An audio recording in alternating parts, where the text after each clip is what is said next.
Hi, I'm Stephen Enlow, and this is Christa and Jose. We are all here to talk about the kind of start of the business, where it has gone, and where you guys are going. So, without further notice, do you guys want to kind of start with where you're at currently, what you guys do, and how people can kind of find you or how people work with you currently? Yeah. Ladies first. Okay, so I'm Krista, my husband Jose, and we own Connecting Remodeling. We're focused on luxury remodeling. We do plumbing, we do additions. Anything fancy and difficult is what we do. Yeah, how do people find us? You know, we've been, word of mouth for quite some time. Well, first, I'm Jose. I am also one of the owners of Connecting Remodeling, a luxury remodeling company here in Los Angeles. And how people find us, it's been a word of mouth for quite some time. Yeah. Now we've been having more exposure. We're like on the partners with socials. Home Depot. We work with traditional ads. We post on social like often. I post on social, and it's Yeah. usually Jose like looking attractive. So it works. A lot of people find us on Nextdoor, because we Oh, are yeah, Nextdoor. constantly Yeah. putting ourselves out there. They're our neighbors. So that has become, like a great part of Yeah. access to people to get to us and us, put out our work. Yeah, no, that's really awesome. So going backwards, kind of into how you guys started, what was the kind of fruition and the whole kind of backstory of where you guys started and what you were doing first? Well, Hey, if I may add, my side, prior 2019, I was already, partnered with other contractors out there. We were working back then. We didn't really have any systems. I was texting, $30,000 tax estimates. It definitely was not professional. The people knew me, so it didn't seem to be the part that I was concerned about. At the end of the day, the result that they were getting is still quality work. Yeah. But at the same time, I was getting so busy. My partnership didn't work with those contractors then. And then 20, I took over 20 basically. 2019 hit. And of course, 2020. was it 2020? Yeah, 2020. 2020 hit us. Everybody remembers what happened then. A lot of the industries went down. One of them being the restaurant industry. Krista So was involved there, I have a better memory of all of this. So like always. Jose has about 20 years of experience and just as a handyman. He's been doing this with his hands since he was 17. And so Wow.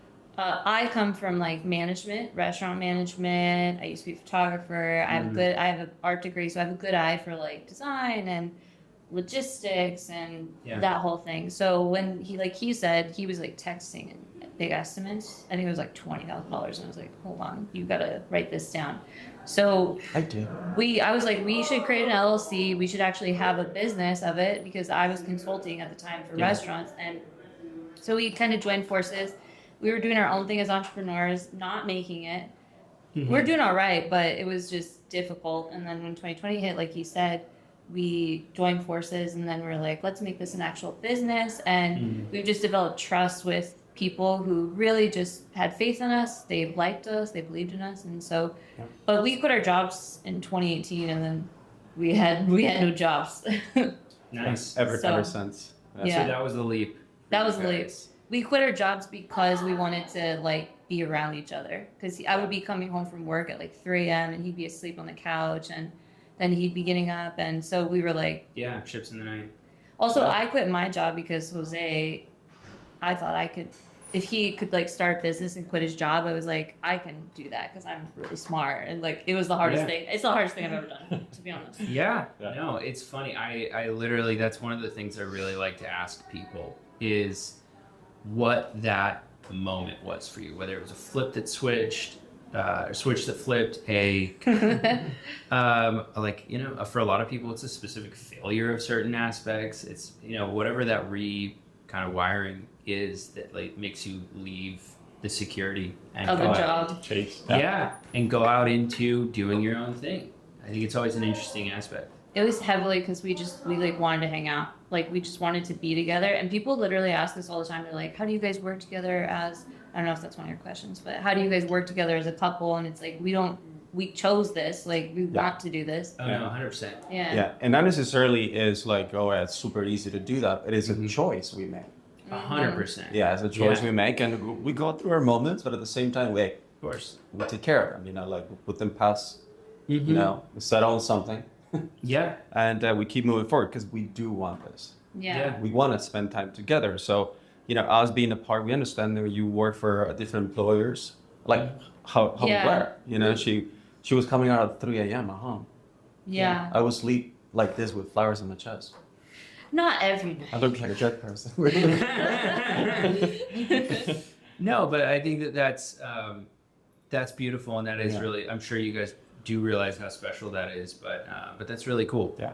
I don't think many people honestly have that, which is a shame. Or they're scared of it. They don't want it because they're like, it would be awful to work with my spouse. I'm like, no, my husband is my best friend. Literally my best friend. Like, Yeah.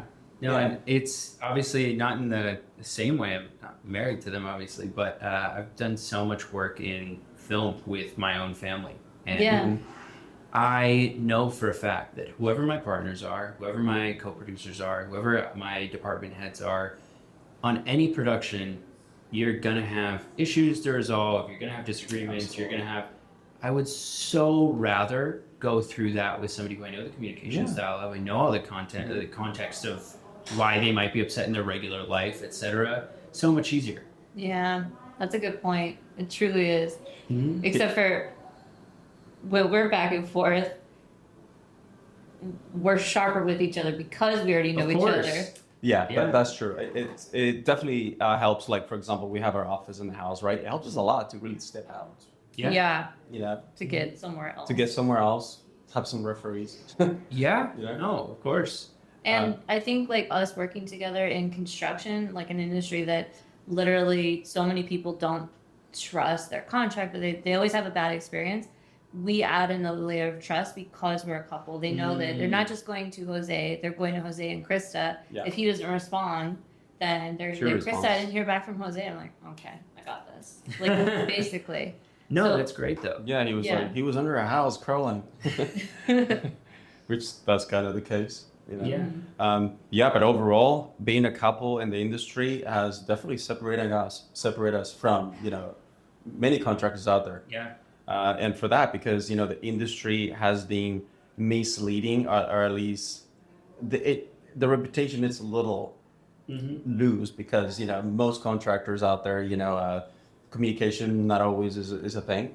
Yeah. Yeah. Yeah. And also because we come to understand something nowadays. People are already knowledgeable in this because the access they have to, you know, the internet and all that. A lot of contractors don't really want to share that information, and they get mad when they ask questions or things like that. We don't. Yeah, no, that's awesome. I think that's a huge aspect because as I speak with other kind of companies and founders, etc., that are more product focused, they're not necessarily as service focused. That's such a difficulty for a lot of companies to build trust because how do you really do that with a company? How do you, and I think communication and openness and also that dynamic that is so easily communicated, I think obviously helps. Which is really, that's really cool. It does. Yeah. I think. Yeah, it really does. So that's kind of your start. Let's take a look at, not to bring up sore subjects, but like backsteps, things that have happened that have been kind of setbacks or things that have made you guys kind of shift. I think what's maybe one example of something that felt detrimental or felt like a failure in the moment, but realistically ended up shifting you into somewhere that has become better? And B, I guess, how do you navigate those now, knowing that? Let me think. From the early, I think, It could be from any time, really, not even necessarily just the beginning. well, I still feel like we're in the beginning, to be honest. Mhm. But I could say like one thing that was difficult when we both started as entrepreneurs that comes to mind was he was kind of reaching out to, like you said, other contractors or people aligned. And I trust myself to have a really good gut feeling about people, and I also I trust my gut heavily, and I've learned like that in business. I think when we weren't trusting our gut in the past, Yeah. of a bad feeling we got about a certain client, like we just felt that, Yeah. we would work with them, and it would be really painful for us, which caused us to fight, to be honest, because we're just Sure. like, this is awful. They're giving us a bad experience. Yeah, of course. They're really lowballing the service, and this industry is notorious for people being treated differently, like the blue collar side Of course, being yeah. treated very disrespectfully. And we felt that, but we didn't listen to our gut. And now we listen to our gut 100%. I mean, even just like meeting you, we're like, oh, we have a good feeling. Like we just literally listen to our gut way more now than we ever did. And it's helped us a lot. And we'll have a trickle like, ooh, this sounds exciting. There's a lot of money here or whatever. It could be a cool opportunity, but then our gut's saying something weird, and we're like, let it go. It's not for us. Yeah. That's mine. That's what I think of. Yeah, definitely. Just piggyback to what she's saying is we have learned to say no Yeah. at the same time, because like she mentioned, it just seemed like a great opportunity, but there's something in the back end that just leaves you with, ooh, why do I feel? Yeah. And we have felt this before. We didn't listen. Yeah. And it And turned you out. end up regretting it 100%. You end up regretting it. You end up it becomes painful. You end up losing a lot of money half the time because it ends up being exactly what you thought it was going to be. Yeah, yeah, exactly. So trusting our gut is a big one. And also like just minor things like not paying attention to certain details when they needed to be. There was like a specific incident with a beam that somebody didn't read the blueprints. Nobody read the blueprints, and so we had to switch it. But in order to switch a beam, you have to build what's called shoring walls. So you have to put up the shoring walls, and then you have to put a beam. So you have to build extra walls, which we already did, and so we had to take it down, put it back up, and I think it was a lot of money we lost on that one. And that kind of hurt like so much because when you literally are giving away money, you're like. It could have been a gain, but that time just turned out to be a loss. And it was a learning lesson. We now make sure we're like hyper focused on all the details. Yeah. It was such a minor detail, but it was. Yeah, because once you start losing money, and the other one you start losing time, and time turns into money. So Yeah. That was. Oh wow. I can laugh at it now, but at the time it felt really devastating. I think it was like 20 grand. But I was like, oh, it felt heavy in my heart Yeah. at the time. Yeah. No, I mean, I think it'd probably still feel pretty heavy in my heart if that happened. Like, yeah. No, of course. yeah, that was like you paid 20 grand for a school lesson there.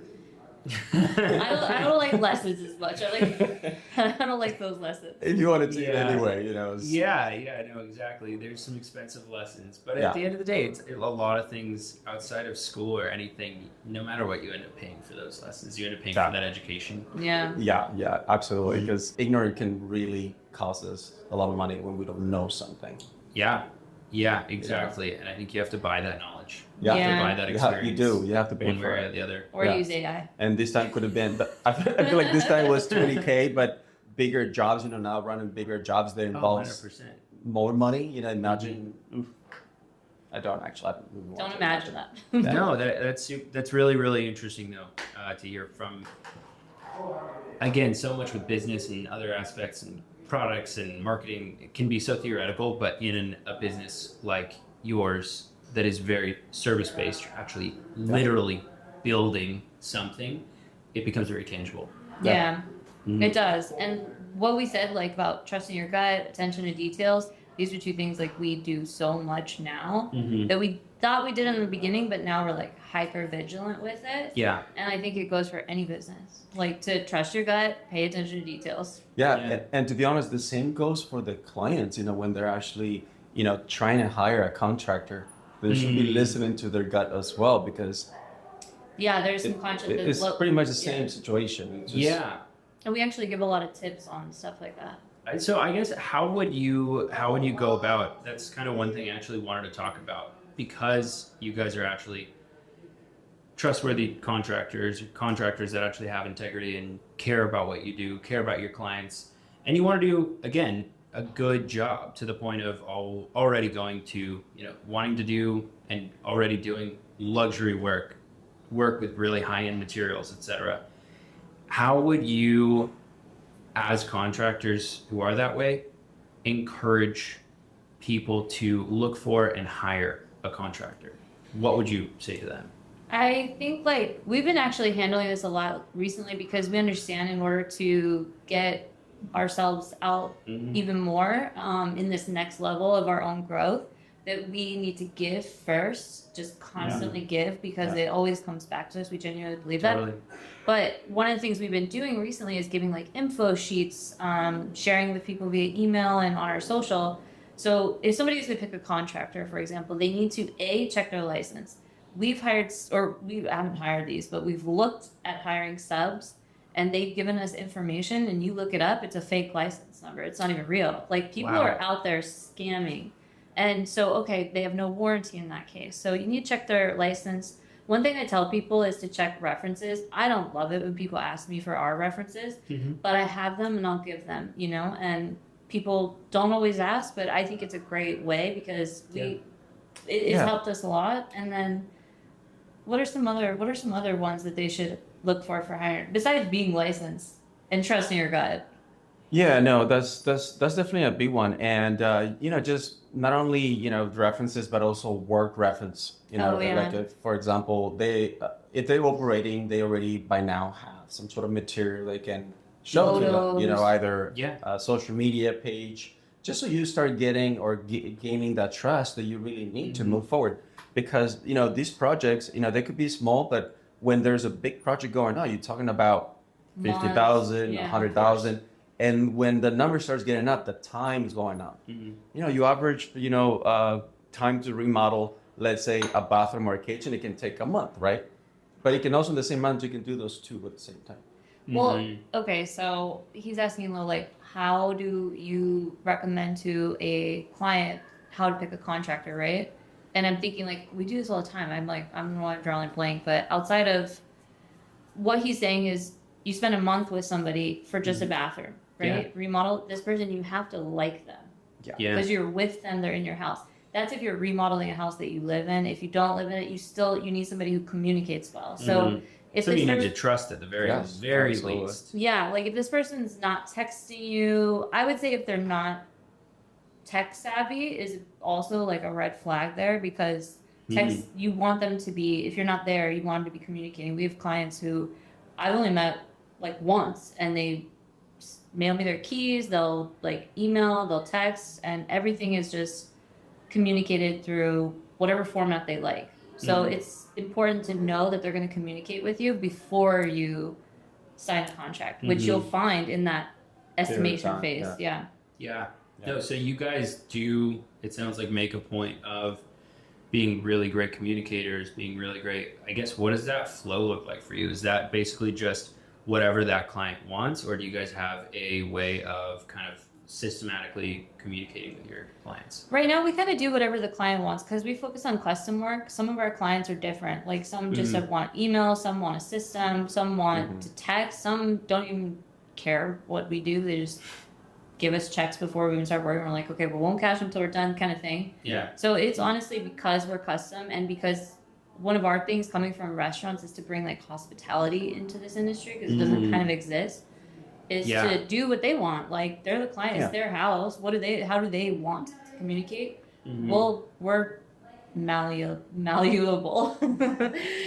Yeah. Right? They really are. I would say that's how we do. Send pictures, whatever they want. Yeah, and that is something to quick judge, to be honest, is the communication almost shows right at the very beginning. And that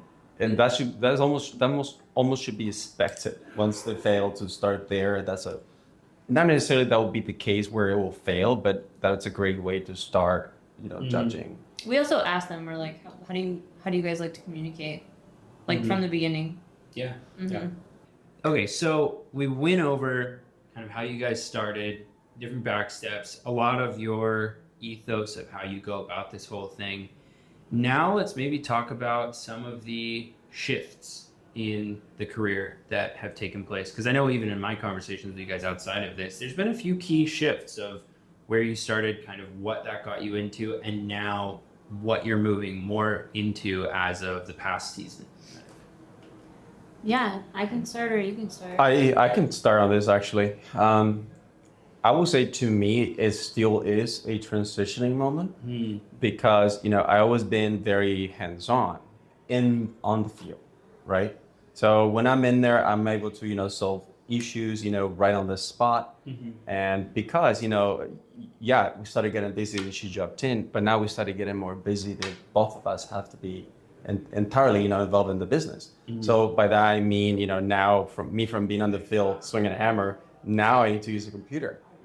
So that transition, it has been a little bit of I would say probably a stressful moment for me because, that's not something I was kind of used to on it. And I'm still adapting. So that's been one for me that now learning almost a different field that I always been in, even though I'm still in, the remodeling industry. Yeah. I think, my biggest shift obviously is from like different industries because coming from restaurant, having it's actually very similar because of the teamwork that's needed and the time, but seeing how it's very this industry and not Jose actually, Jose's different, but seeing how so many people are like, it is what it is. And I'm like, Oh yeah. well, if someone wants it, why don't we just do it? And like, they're the client, make the client happy, make guests happy is what I always thought, So I've kind of had that ingrained in my mind. So shifting from restaurant to construction, restaurants are messy, so that's not a big thing, but that was really a unique shift for me. And then deciding, no, hospitality is still super important and I'm doing this, so I want it to be a part of our business. But just since we've been in business, shifting from who our client is. We've shifted a lot on who our client is, I would say. We do a lot more custom carpentry specifically, and not everybody is looking for custom carpentry. So we may be not aligning, whether it be cost-wise, it's typically costs, with certain people at certain times anymore, which we were. And Jose's honestly, like, he's a sad person to lose. Like, when he's working with somebody, they like want to work with him forever. But as we grow, as we bring in more higher paid trades, we have to also raise our own prices, and so we lose some of our past clients, sadly. Like that's a big shift. And also I've said this like a couple of times. There's like 3 stages, and we've gotten to the top of the second, and now we're at the bottom of the third. And this is a really uncomfortable place because we're the babies of this sort of super high-end area.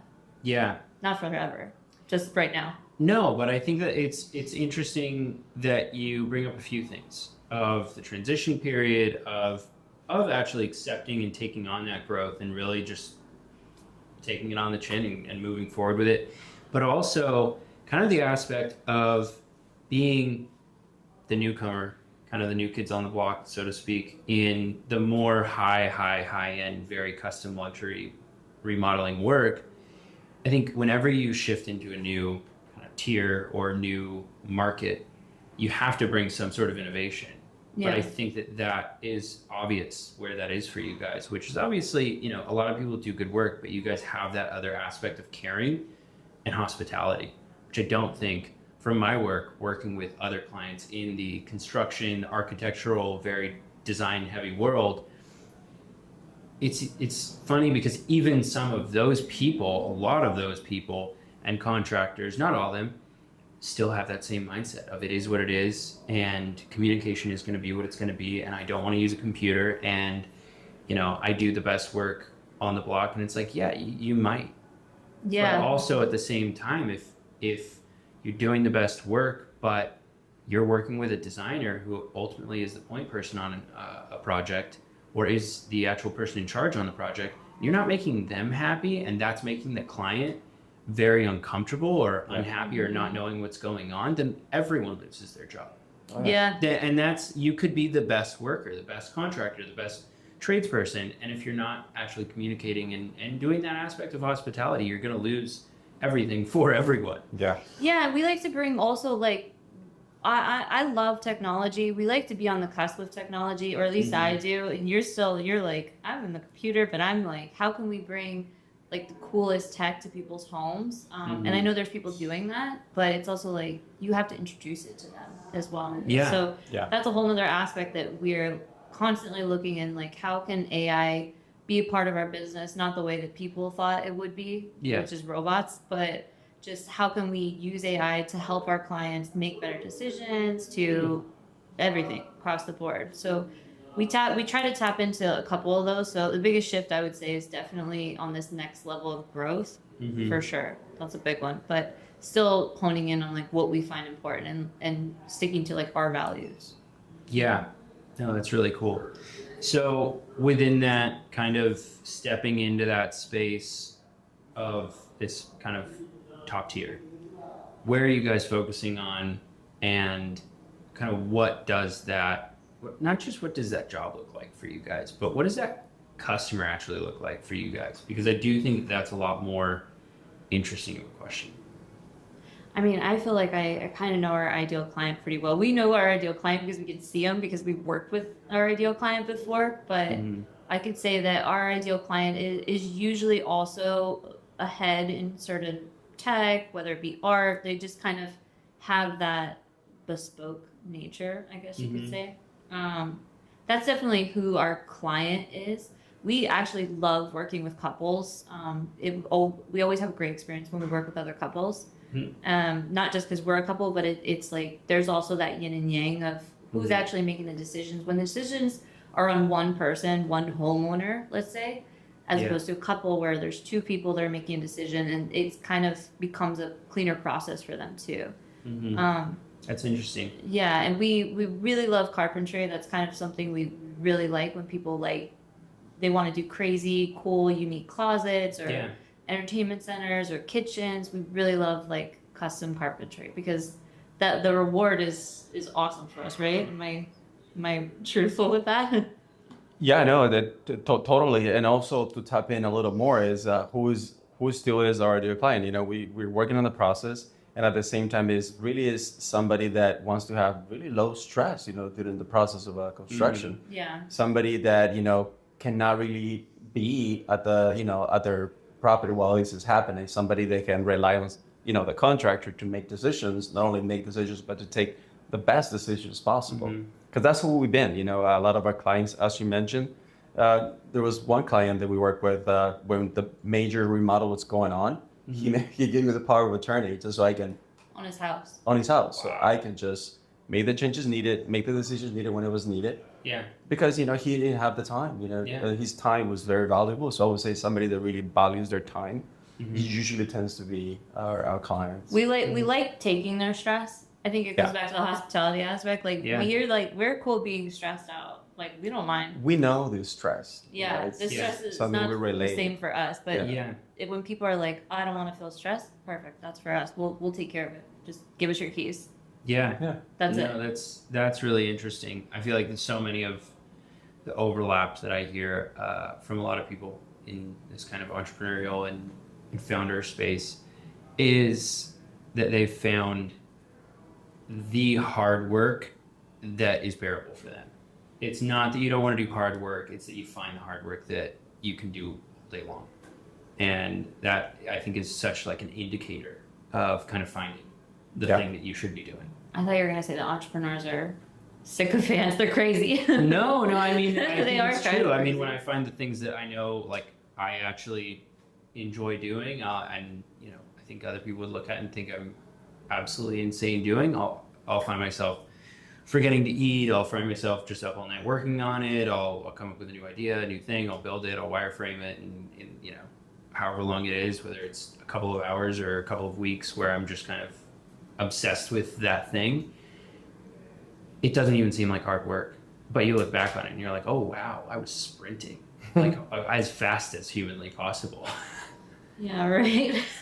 Yeah, That is so true. it truly is. No, that's really cool to hear about kind of your clients though.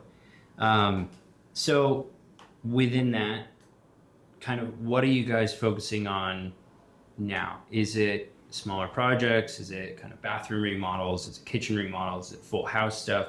I know you said there's a lot of custom carpentry work and a lot of different aspects to that, but that could go a lot of different ways. What's your kind of current strategy to break into that kind of next level of what you're talking about? I If mean, you don't mind sharing it. Yeah, please. we love kitchens and bathrooms because they're like not. I don't want to say the word easy for us because that implies that it's actually easy, but it's just something we're super happy and can do. Easy, I would say it's easy for us. We're like, give us a kitchen, give us a bathroom. I think full homes, additions, sort of more like mother-in-law suites or back houses, we can call them. That's kind of like where we're at. We like full homes.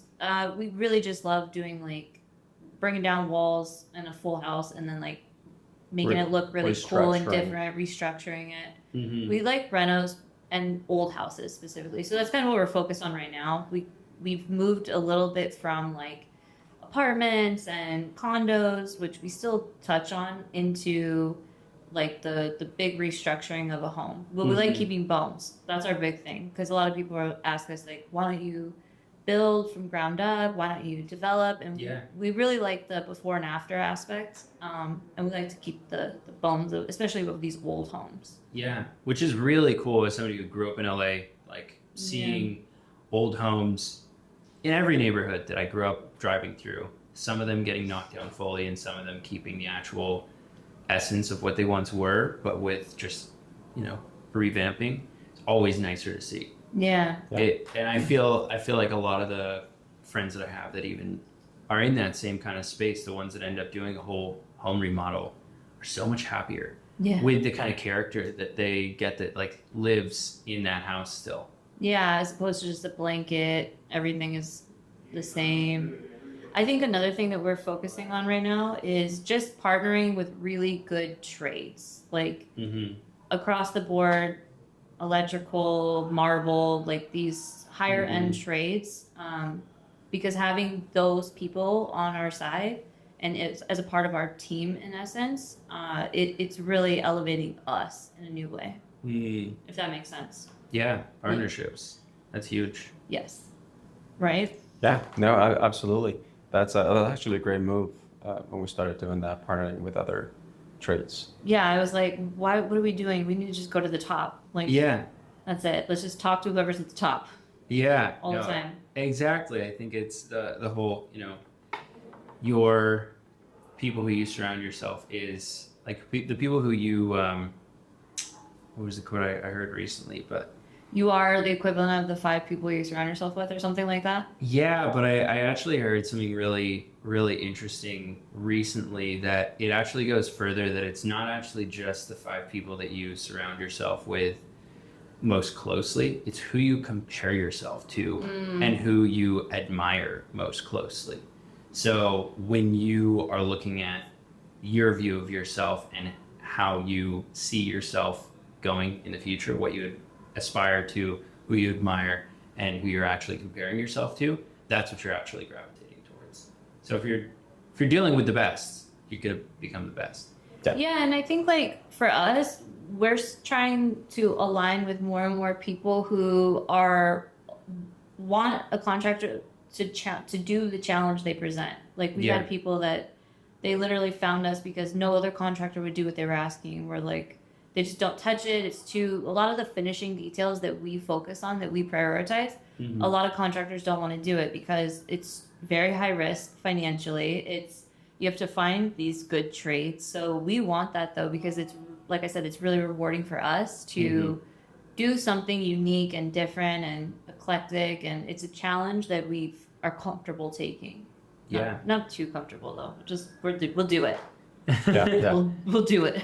we have been the yes, and I'm not saying we just say yes to everything, but we say yes because we already know. Actually, I say, Jose can do it, and then Jose has to do it. I'm like, Jose can do it. It's fine. I'll give Christa the look. I'm like, oh. But in reality, yes. I feel like. I'm like, yeah, just knock down all these walls and put glass. Yes, we can do that.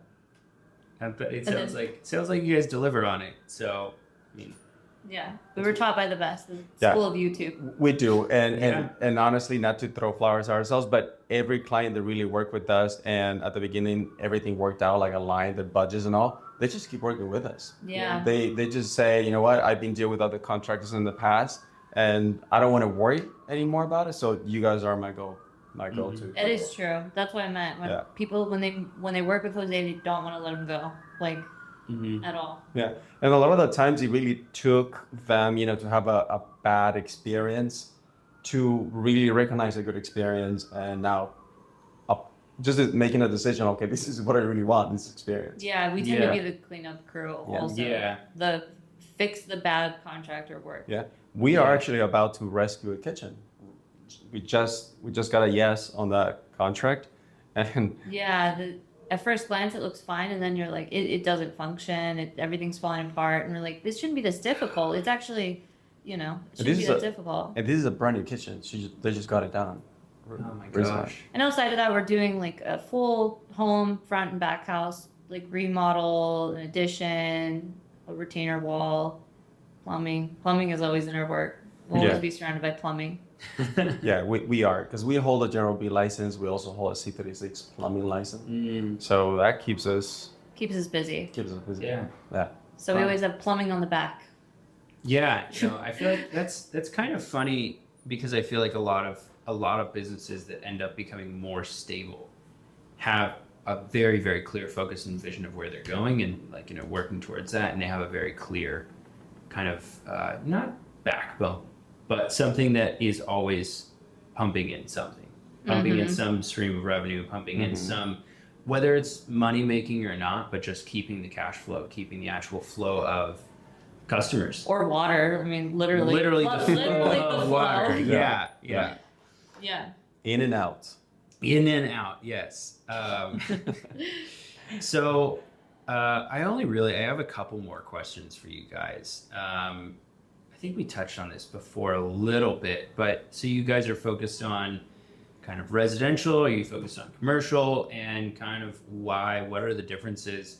Because I think sometimes when you're looking for a contractor, that can be two very different things. I know I've called contractors before looking for something, and they, whether it's something that I need right now or something that I'm just like looking for a contractor or a plumber or an electrician or anything, and I'll get told that they're only commercial.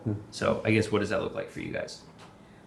We're mainly residential. We've tapped into commercial a little bit. The thing about it is we typically don't work with commercial as either prime or sub, because there's a cost saving priority a lot of times in commercial, and there's something happening in a lot of commercial right now where, and I don't know if you know it, but most of the buildings look the same. Like they all just kind of look super modern, very like get this done as cheap as possible, which is fine, but it's not really our scene. Yeah. We work with some really good people, and so they can't do some of the prices, and we can't do some of the prices that some of these commercial places would like. So that's why we don't go commercial.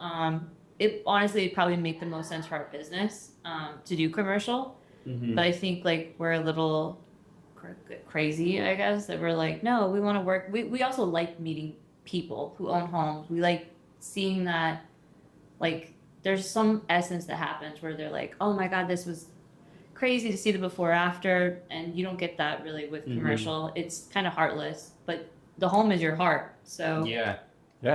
And also, like I would say maybe it's out of the topic, but at the same time, like the residential side, when we meet a couple, they don't know us, or a client that we're gonna start working with, just we know that once they say yes, it's gonna be a full transformation for them to like the new experience, and we're excited because I know they're gonna recognize that.